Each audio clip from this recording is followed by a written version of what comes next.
اسرا کے ساتھ کیے گئے ظلائم کا بدلہ دینے کے لیے کیا سلطان تیار ہے؟ کیا انتقام لینے کا ٹائم آ گیا ہے سلطان سے اسرا کا؟ ناظرین، ڈرامہ سیریل شدت کی اگلی قسط میں آپ دیکھیں گے کہ اب بہت جلد سلطان اپنے انجام کو پہنچنے جا رہا ہے، کیونکہ اب کی بار اسرا خاموش نہیں بیٹھے گی، اپنے حق کے لیے آواز اٹھائے گی، اپنا حق چھین کر دکھائے گی، کیونکہ جس طرح سے سلطان نے اسرا کو مینٹلی فزیکلی ٹارچر کیا ہے، ایک ایک بات کا بدلہ اسرا جڑ سے لے گی سلطان سے، اور لینا بھی چاہیے، کیونکہ اب اسرا کی ڈھال سرود بنا ہوا ہے، کیونکہ سرور کو ایسا لگتا ہے کہ اگر میں اسرا کو انکریج نہیں کروں گا تو اسرا ڈری سہمی رہے گی اور اپنا حق ایسے ہی دوسروں پر لٹاتی رہے گی، لیکن میں اپنی بہن کے ساتھ اس طرح سے ظلم نہیں ہونے دوں گا۔ دوسری طرف نوفل اور پریزے بھی اب ڈھال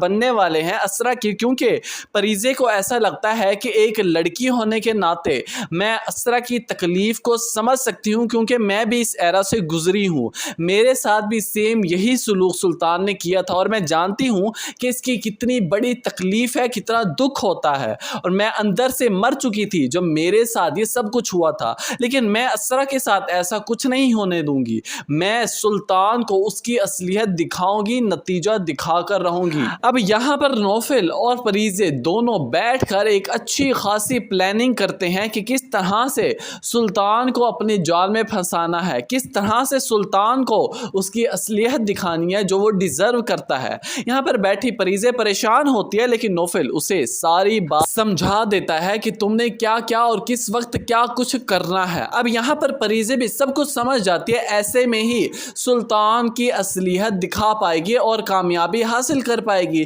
سلطان کا گزر بسر ہوتا ہے پریزے کے سامنے، جیسے ہی پریزے دیکھتی ہے تو اپنی ایکٹنگ شروع کر دیتی ہے، پلان کو شروع کر دیتی ہے، وہیں پر ہی سارے بندے جمع ہو جاتے ہیں، سلطان کو مارنا پیٹنا شروع کر دیتی ہے پریزے، اس کو کہنے لگتی ہے کہ گھٹیا انسان، جتنا ظلم تم نے میرے ساتھ کیا ہے میں تمہیں ایسے نہیں بخشوں گی، آج ساری دنیا کو تمہاری اصلیت دکھا کر رہوں گی۔ میڈیا والے پاس ہی کھڑے ہوتے ہیں، پریزے کہنے لگتی ہے کہ ارے بھائی منہ کیا دیکھ رہے ہو، کیمرے آن کرو، ریکارڈنگ کرو، تاکہ دنیا کو پتا چلے اس شخص کی اصلیت کا۔ کورٹ میں جب اسرا کو سرور لے کر پہنچ جاتا ہے تو وہاں پر بھی ایک شیطانی مسکراہٹ پاس کرتا ہے سلطان، صرف یہی دکھانے کی خاطر کہ اسرا تو کچھ کر ہی نہیں سکتی، کیس تو میرے ہاتھ میں ہے، میرا ہاتھ سٹرونگ ہے۔ اب ویورز، کہانی اس ڈرامے کے آلموسٹ اینڈ پر پہنچ چکی ہے اور فیصلہ بھی اسرا کے حق میں ہی آئے گا۔ اوبویسلی سلطان تو جیل کی سلاخوں کے پیچھے ہوگا جیسے ہی کورٹ کا اٹل فیصلہ آئے گا، کیونکہ اب اسرا وہاں پر پہنچ کر اپنی ساری سچائی، ساری اصلیت کورٹ کے سامنے رکھ دے گی۔